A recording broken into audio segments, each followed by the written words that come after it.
This problem here is interesting because most of these problems I see on the internet ask you to calculate the height of the animal, right? In this case here, it's the squirrel.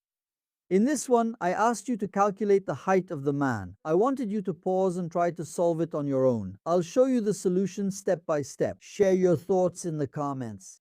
Is it my turn? Before finishing, I want to thank all of you. Thanks to our community, we made it into the top 20 in Brazil in the Premier Best for 2026 in the Education Influencer category. If my videos have helped you in any way, I ask for your support on this journey. You can vote every day and the link is in the description of this video and in the first pinned comment. Thank you so much for your kindness, your trust, and for being part of this achievement. So were you able to solve it? Let's review the solution step by step. Look. A lot of people say this to me, Professor, that's easy. Just by looking at it, you can figure out the height of the man and the little animal there, right? If on this side it's 2 meters, on this other side it's 1.70 meters, so to reach 2 meters, it's missing 30 centimeters. So the height of the animal is 30 centimeters. If the height of the animal is 30 centimeters, the height of the man is 1 meter 70. You're going to be wrong. You're going to get the problem wrong. Why?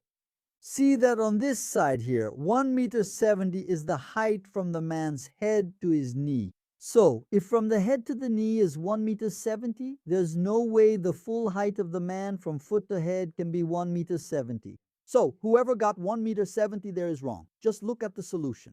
First, let's represent the height of the little animal as E, and the height of the man we'll represent by H. Now, notice that from the top, the head of the little animal to the foot of the man is equal to 2 meters. So the height of the man plus the height of the squirrel is equal to 2 meters 2m. The total height of both when added together is 2 meters.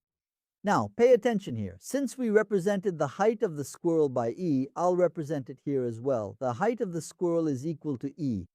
Now notice that the height of the man from the top of his head to his feet will be equal to 1 meter 70, 1.70 m, plus the height of the squirrel, which we represented by E.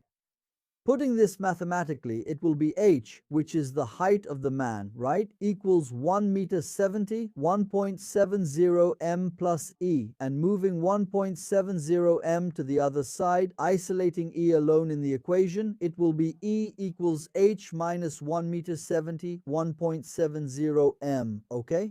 Why did I do this? Since we want to find the height of the man, we'll take this value of E, which is h minus 1 meter 70, 1.70 m, and substitute it into this other formula here. Isn't it h plus c equals 2 meters? So it will be h plus e. What is E? H minus 1 meter 70, 1.70 m, right? So plus h minus 1.70, that's equal to 2m. H plus h, we can add them, right? H plus h, that's 2h, so it'll be 2h, minus 1.70, I move it to the other side adding, so this will be equal to 2 plus 1.70 meters.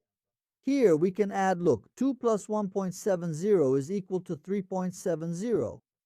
So 2h will be equal to 3.70. Since 2 is multiplying, we divide both sides by 2, and with that, h will be equal to 3.70 divided by 2. To solve this division, it's easier to think like this. 370 divided by 2 is simpler to solve, right? With 370 divided by 2, it's 180, 185.